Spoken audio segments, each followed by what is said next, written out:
presentar, soy Bruno Lemonnier y estoy aquí pues justamente para que podamos hablar un poco pues sobre este trabajo que de hecho ahorita pues estaba leyendo un poco, ¿no?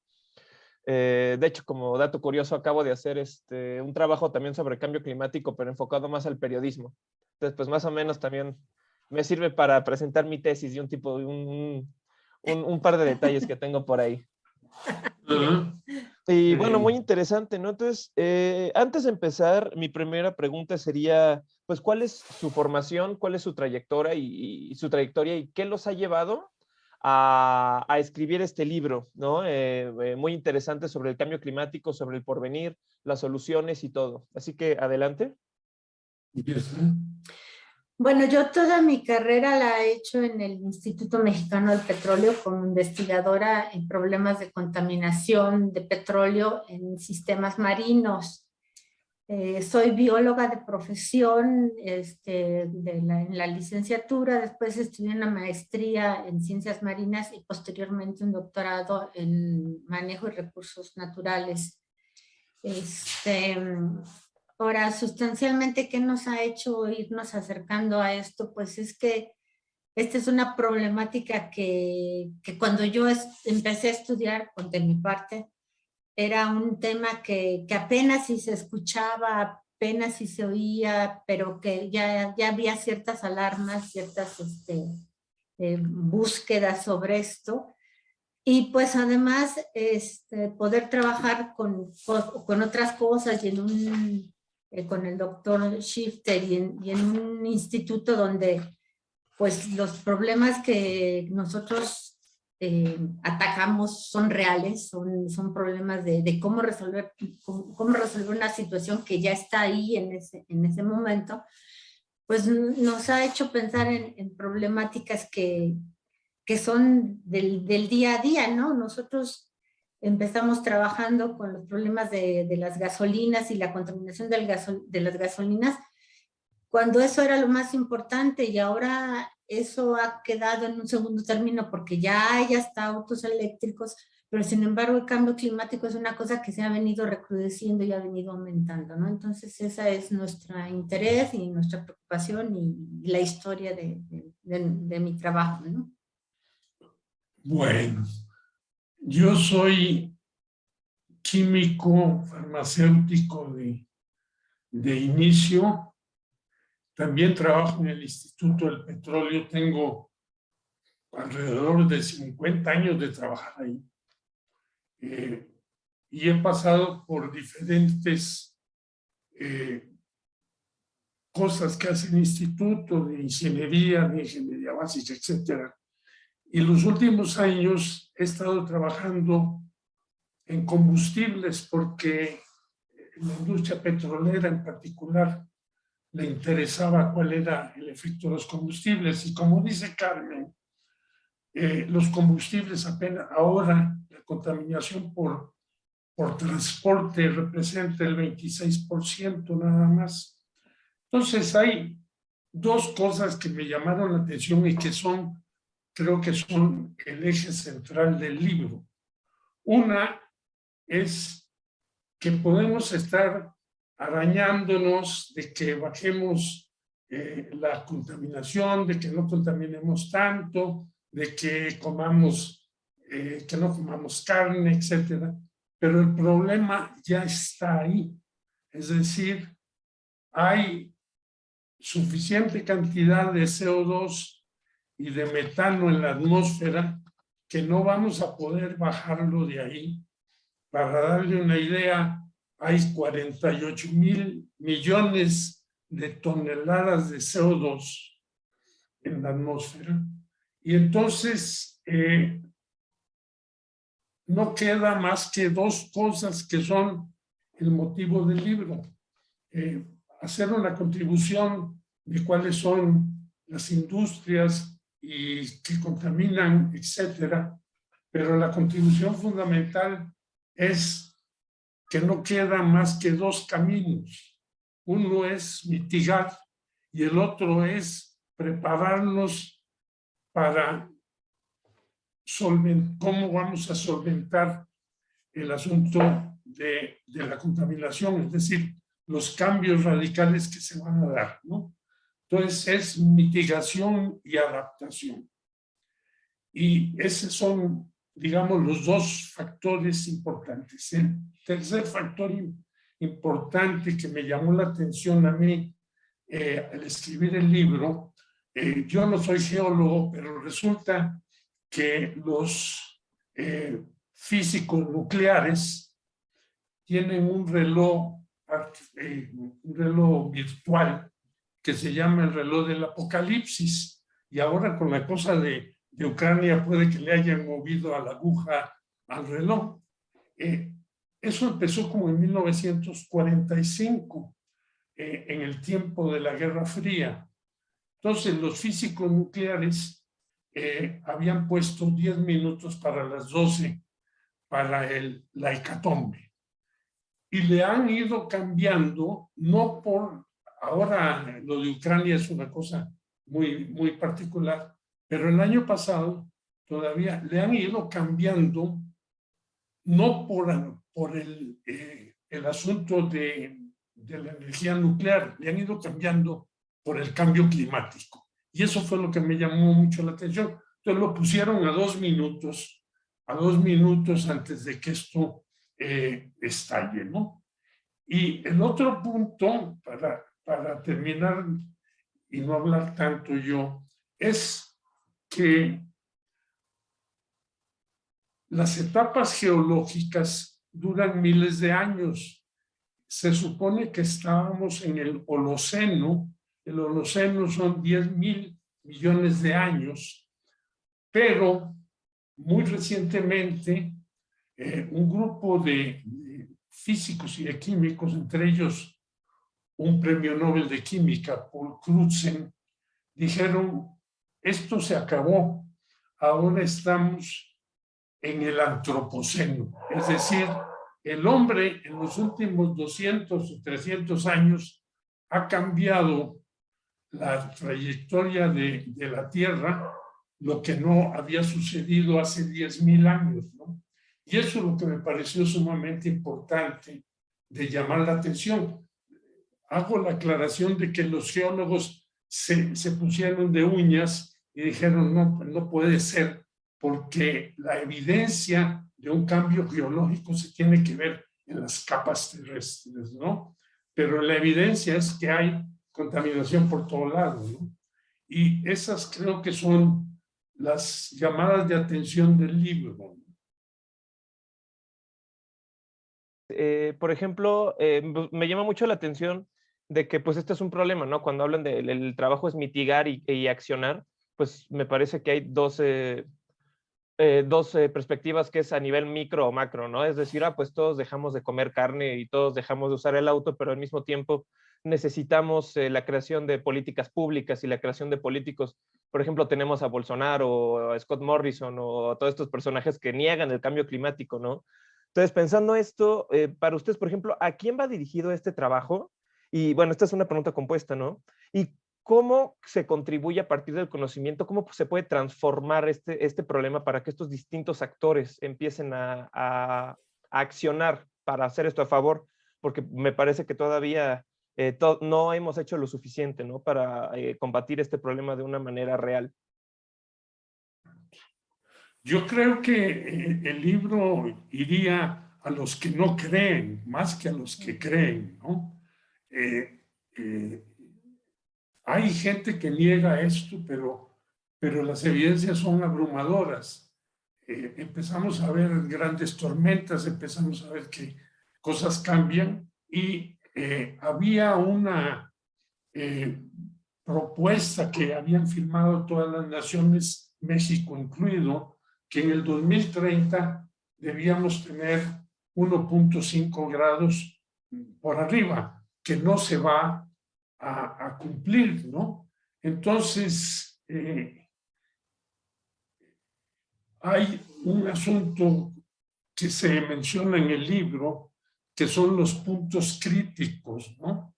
Hay es como una bolita que va subiendo una montaña y llega al pico de la montaña y cualquier cosa lo hace cambiar y caer a una planicie que no sabemos esa planicie a dónde nos lleva, ¿no? En el asunto de la tierra y el cambio climático. Entonces es muy importante estar consciente de eso, ¿no? De que estamos en un punto en que caemos a una planicie donde no sabemos qué va a suceder. Okay. Yo añadiría que el cambio climático es un asunto sistémico. Entonces, al ser un asunto sistémico, cualquier cosa, cualquier acción que se encamine a hacer a tomar una acción de mitigación o una acción de adaptación, tiene repercusiones en otra parte del sistema. Entonces creo que el libro tiene estructuradas ese tipo de eventos. O sea, nosotros decimos, puedes hacer esto, pero tienes que tener atención con relación a esto.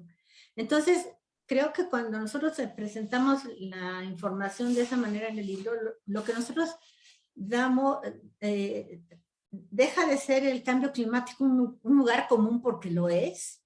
O sea, ahora llueve y dice, es que es el cambio climático, o sea, no importa qué pase, ¿no? Deja de ser un lugar común para convertirse en una cosa en la que nosotros estamos involucrados, porque ahí mencionamos cómo nos involucramos nosotros en este asunto del cambio climático y cuáles son nuestras maneras cotidianas del hacer que pueden llegar a afectar, o no afectar directamente, porque o sea, si el asunto es de grados centígrados, los cambios son sutiles a nivel de la repercusión que tienen en la atmósfera y en lo que va a pasar. Pero tal vez el cambio de nosotros sí debe de ser muy fuerte y radical, ¿no? O sea, si yo dejo de usar el coche tanto tiempo a la semana, sí voy a tener un evento de control bastante claro, ¿no? Entonces, claro que eso en el devenir se va mitigando y se va haciendo menos evidente, porque para la gente decir medio grado no es nada, es todo, ¿no? Para la atmósfera. Eso, medio grado significa tormentas en donde nunca llovía, significa desiertos donde era verde, etcétera, ¿no? Y eso es lo que creo que está estructurado el libro de tal manera que eso se nota. Perdón, dos cambios adicionales que están mencionados en el libro y que lo que dice Carmen es cierto, todo el mundo está obsesionado con los grados centígrados para arriba o para abajo, pero hay dos factores fundamentales que van a repercutir enormemente. Uno es el agua. No tenemos agua, ni vamos a tener agua. Cada día tenemos menos agua. Y eso repercute en otro factor, que es, si no tenemos agua, no podemos crecer más alimentos. Y si usted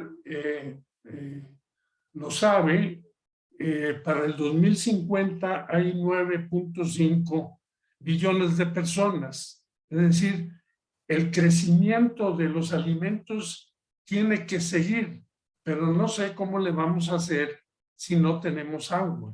Entonces, esos son dos factores que se incluyen en el libro para que la gente no tome nada más ese punto de vista de la temperatura. Son impactos brutalmente fuertes en el agua y en la alimentación. Y el hecho, como decía Malthus, de que estos crecimientos exponenciales que no eran del todo cierto, pero que van a incidir en una población creciente que no podemos evitar. Justamente, por ejemplo, yo me imagino, bueno, más bien, de que este es un escenario que siempre nos pintan como un futuro, vamos a decir, un poco distópico, un poco hasta desalentador, ¿no? Para nosotros el futuro, que en el 2050 todo eso. ¿Ustedes creen realmente que pueda haber alguna solución, o sea, de aquí a 5 o 10 años que se pueda revertir, o únicamente va a ser como un control de daños? Yo pienso, es decir, creo que el mensaje del libro es que es un control de daños. Es decir, hay ciertas tecnologías que mencionamos en el libro de recuperación de CO2, etcétera, pero es decir, atrapar el CO2 de la atmósfera y meterlo en el mar o cosas de esas, es una cosa prácticamente imposible. Hay estrategias, una que mencionamos ahí, es la siguiente. Ahora en el mundo la estrategia es, olvidémonos un poco del CO2 y centrémonos en el metano. El metano es otro de los contaminantes que tiene efecto invernadero. El metano es 250 veces más dañino para la atmósfera que el CO2. Es mucho menos la cantidad, y el CO2 permanece 100 años en la atmósfera, mientras que el metano permanece 25 años. Entonces las baterías, como lo mencionamos en el libro, se enfocan ahora a disminuir el metano.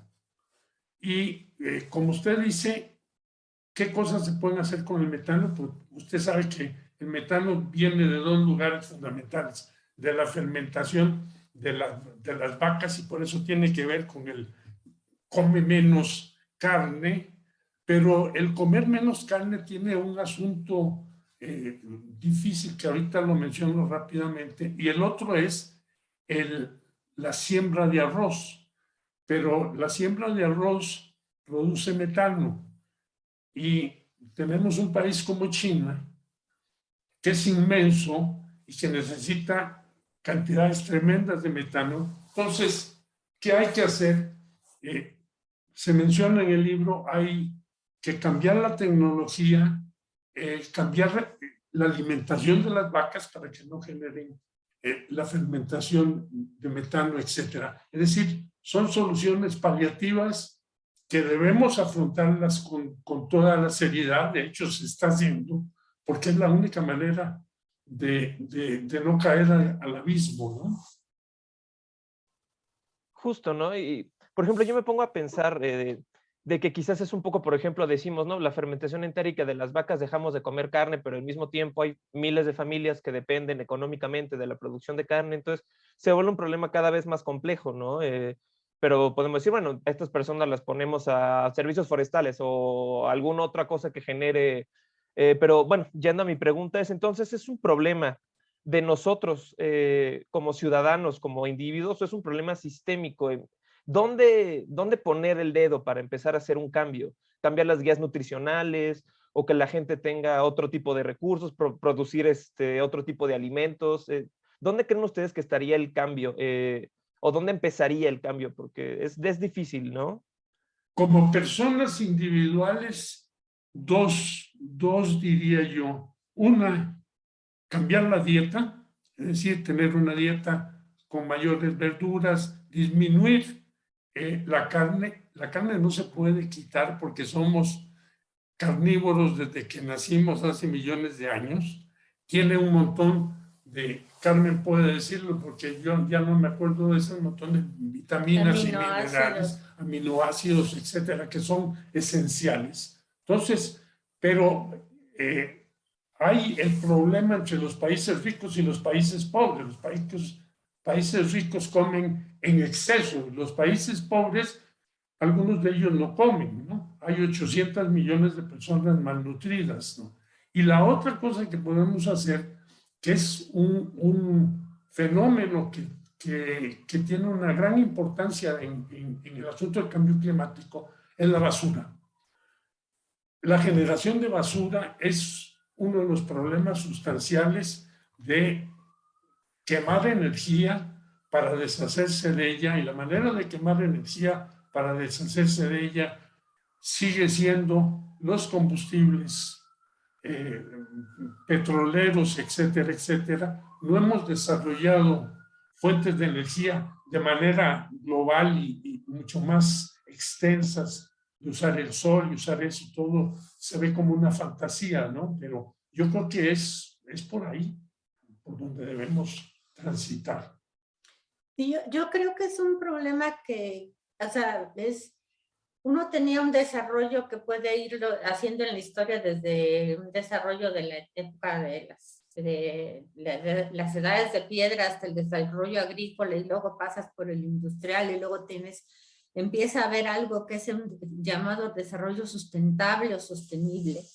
Y yo creo que ahí es donde se toman las tres grandes pues, ejes de lo que debe ser el crecimiento de la especie humana, porque al final de cuentas, también aquí yo creo que la preocupación grande es porque el cambio climático va a afectar o está afectando a las especies humanas, pero mientras no afectó a ningún otro de las especies, el cambio climático no le ha importado sustancialmente a nadie, ¿no? Entonces, si uno piensa en el desarrollo sostenible como conjuntar un crecimiento de la humanidad que está totalmente dirigido a eso, en que crezca la sociedad y que no se vea afectada, que haya un futuro para las sociedades que vienen, que la economía no sea una economía expansiva, agresiva,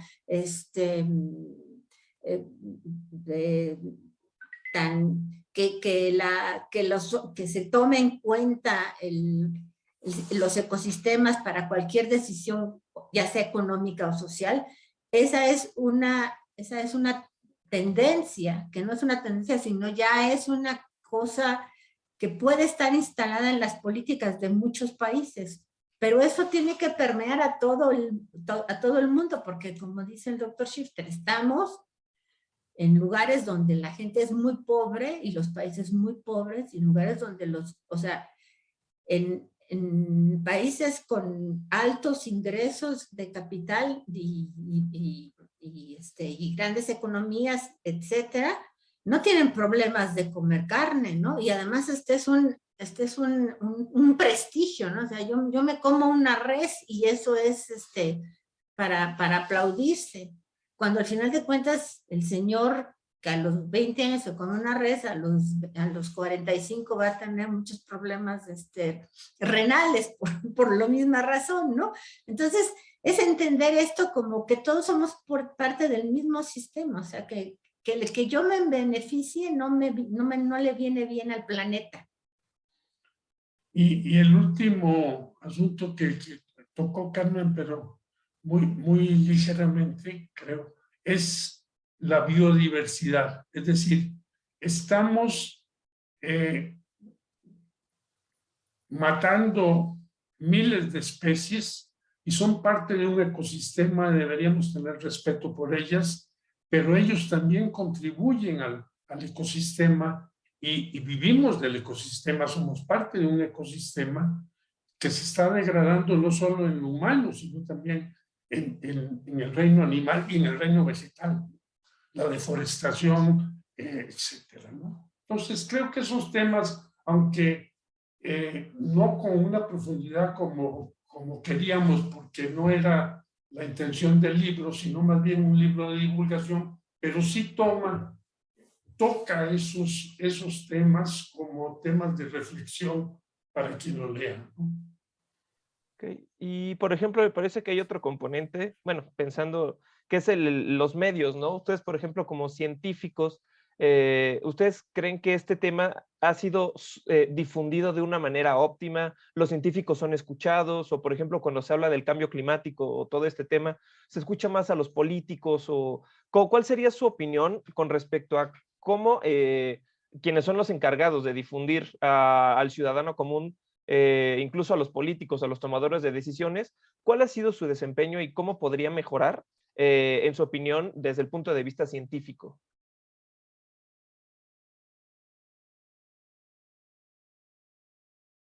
Nadie le cree a los científicos. Ese es un tema, ¿no? Hay, las Naciones Unidas tienen un programa, el IPCC, que lleva años diciendo, con tal grado de confianza pasa esto, con tal grado de confianza pasa el otro. Al final del libro tratamos ese asunto de los tratados que se han firmado y no pasan de ser papel en blanco, digo, papel firmado y se acabó. Yo creo que la manera de concientizarnos es hacerlo entre nosotros mismos y no depender de los políticos, porque a los políticos no les interesa el asunto del cambio climático. Entonces, se crean las ONG, se crean sociedades que luchan por poco a poco y que cada vez son mayores y más grandes, y esa va a ser la manera que nos eduquemos nosotros mismos, ¿no? No podemos pensar en las cifras del cambio climático que da institución de las Naciones Unidas. Es una cosa muy fría, ¿no? 0.5%, eso lo entendemos, medio lo entendemos nosotros, ¿no? Los científicos, pero el resto de la gente no lo entiende. Y son unos tomos de 400 páginas, de 500 páginas que nadie lee, ¿no? Entonces creo que nosotros tenemos que concientizarnos, ¿no? Y al tirar la basura y cosas que parecen como muy trilladas, ¿no? Pero al fin de cuentas es la manera de adaptarnos y de mitigar en lo que podemos como sociedad, ¿no? Con relación a los medios, yo creo que ha habido programas radiofónicos y en la televisión muy destacados, y hay canales que, digo, National Geographic es una fuente de información destacada, con mucha proyección, con programas muy elaborados, etcétera. Y los programas de científicos que hay en el país han sido con gente muy, muy preparada, pero yo no sé qué tantas personas lo escuchen. O sea, yo los escucho porque me gustan, pero es obvio que me van a gustar porque a mí me gusta la ciencia, me dedico a eso, ¿no? Entonces yo los encuentro muy entretenidos, pero creo que esos lugares donde yo los he escuchado, que es Radio Universidad, Radio Educación, esos no son de los lugares que tienen más audiencias y que te ponen en la mayor parte de los lugares, ¿no? Entonces sí creo que por otro lado sí pienso que la gente joven está más alerta y más atenta a estas situaciones, que han tenido más información en la escuela seguramente, más información con sus compañeros.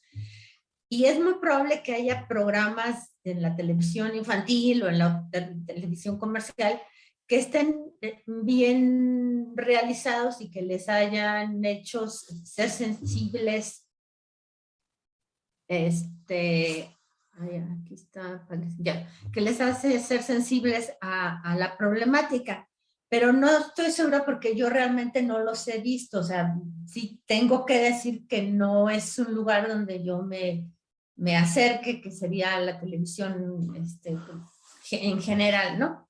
No sé, el asunto del cambio climático debería ser una materia obligatoria desde el primer grado de la escuela, ¿no? Y con eso vamos educando a la gente, porque esa es la única manera que veo yo que un joven esté bien concientizado, con información digerida, y que no sea tan pegajosa para él, sobre la responsabilidad que tiene y el mundo que le estamos dejando, ¿no? Claro, ¿no? Entonces, yo pensaría que ahorita más bien sería, no, bueno, apostarle, yo creo que la educación también es otro tema fundamental, ¿no? Sí. Quizá ahorita en el presente hacer un trabajo más de contención para que generaciones futuras sean más conscientes, cuando las generaciones futuras sean los tomadores de decisiones, los políticos, ¿no? De aquí a 20, 30, 40 años, ¿no? Quizá justamente este tipo de trabajos, ¿no? Ayuden a concientizar, a que la gente lea, que la gente se interesa, ¿no? Me recuerda esta película que acaba de salir, un poco banal, ¿no? Que se llama No miren arriba, que no sé si, que es más o menos ese sentido, que muchas veces la gente no tiene la noción del peligro hasta que lo tiene enfrente, ¿no? Entonces, bueno, por ejemplo, ya para ir a mi pregunta, ¿no? Para ustedes, ¿cuál sería el peor y el mejor de los escenarios. Si logramos mitigar, ¿cuál sería el mejor? Y si no lo logramos, ¿hasta dónde podría llevarnos la catástrofe?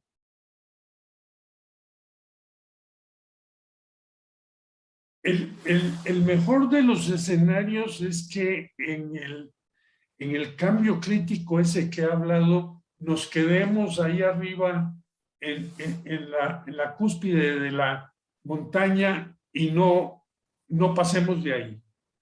Porque si pasamos de ahí va a ser inevitable el cambio inesperado, inexplicable, y no sabemos qué es lo que va a suceder. Irreversible. E irreversible. Sí, porque lado. las leyes de la termodinámica te dicen que esa cosa no vuelve a subir por sí sola, ¿no? Entonces caemos en un valle que no sabemos qué es lo que nos depara, ¿no? Y yo no quisiera ser fatalista. Hago la aclaración que las mismas organizaciones de las Naciones Unidas, etcétera, hacen un llamado muy serio a que hay que meterle ciencia a este asunto del cambio climático. No, los científicos no se han involucrado totalmente en resolver problemas, por ejemplo, del agua, si se desaliniza, si se hace más eficiente, si se hace más barato. Todos los asuntos económicos tienen mucho que ver, ¿no? Entonces, en ese aspecto, creo que esas podrían ser las dos opciones, ¿no? Que no pasemos de ahí. Hay una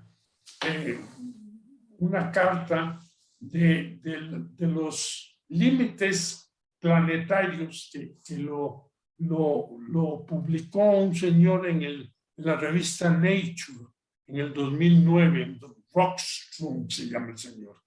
Y son 2, 4, 6, 8, 10 límites planetarios, de los cuales ya hemos sobrepasado 3 de ellos.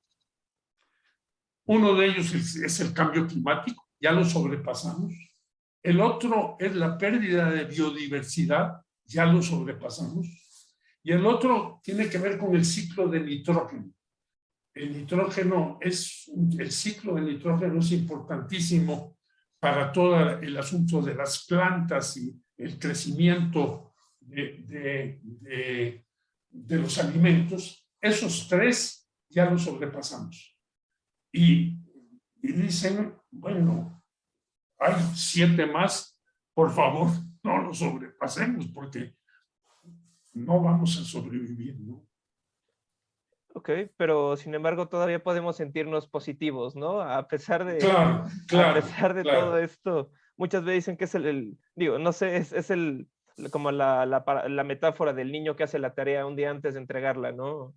Espero, bueno, tendríamos que resolverlo desde ahora, pero cuando estemos ahí, quizás cuando la tecnología nos lo permita, quizás cuando haya más conciencia y todo eso, poder resolver este problema, porque, por ejemplo, ahorita nos enfrentamos a un problema.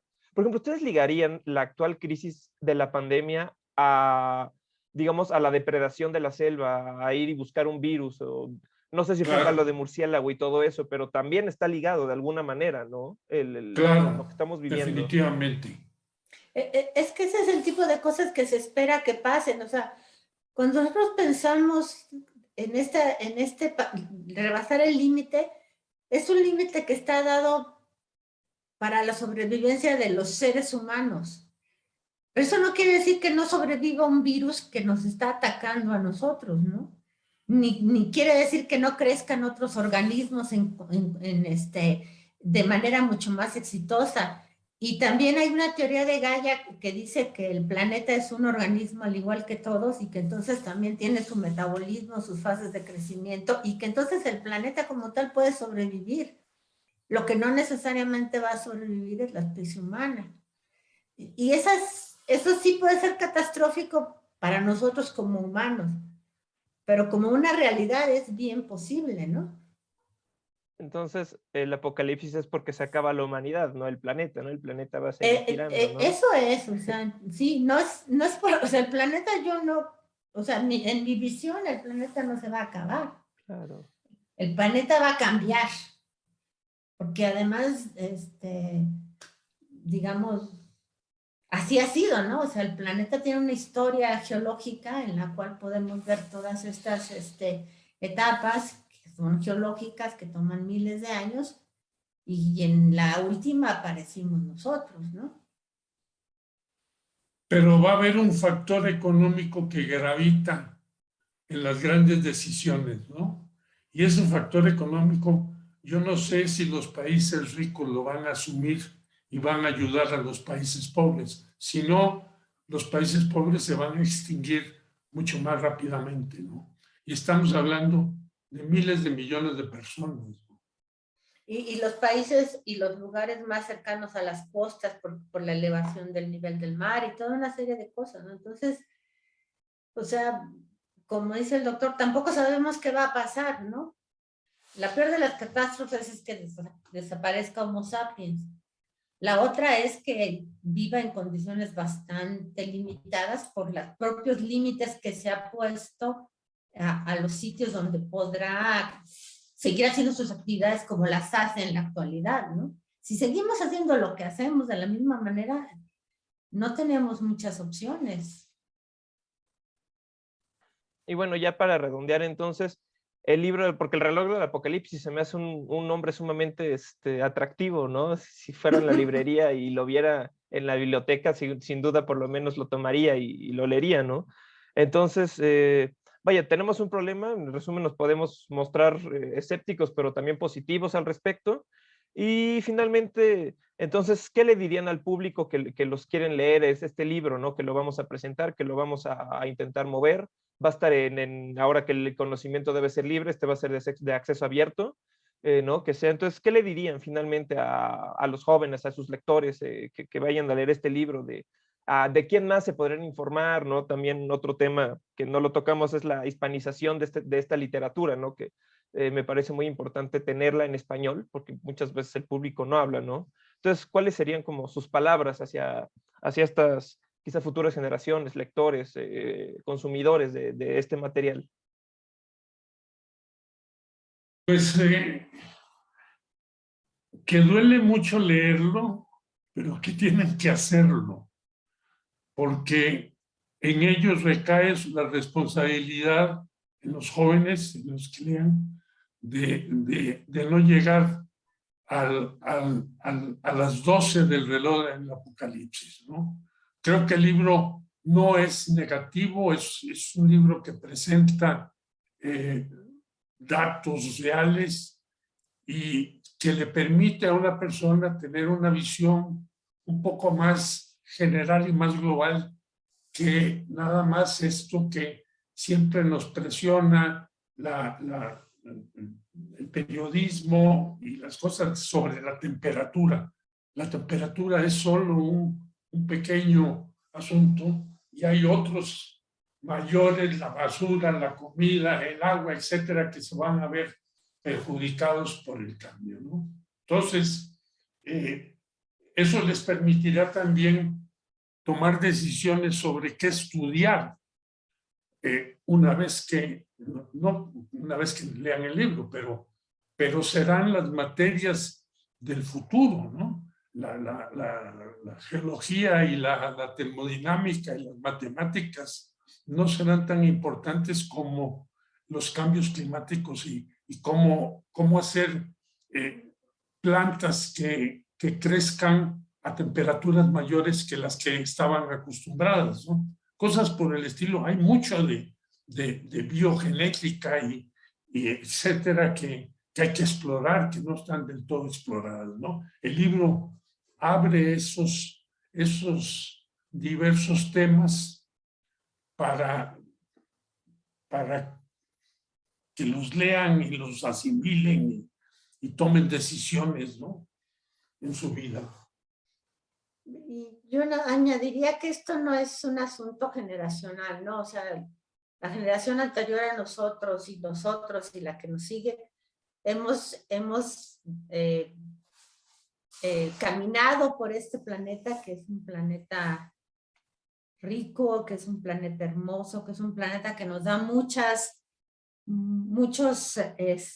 motivos por los cuales cada día estar regocijándonos cuando vemos el sol, cuando vemos las plantas, cuando oímos el canto de las aves y cuando vemos a nuestros compañeros humanos en este momento. Pero sí hemos cometido errores todas las generaciones.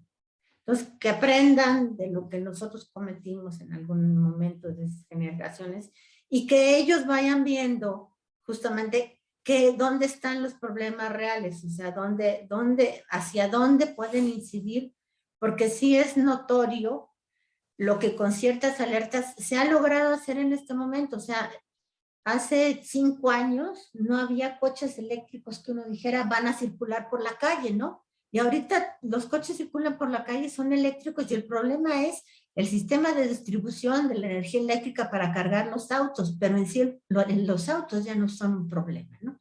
Entonces se ve que sí, porque y 5 años sí se me hace corto plazo para una cosa que es tan importante, ¿no? Y eso por poner el ejemplo que a todos nos es muy familiar, ¿no? Pero hay muchas cosas que se han hecho.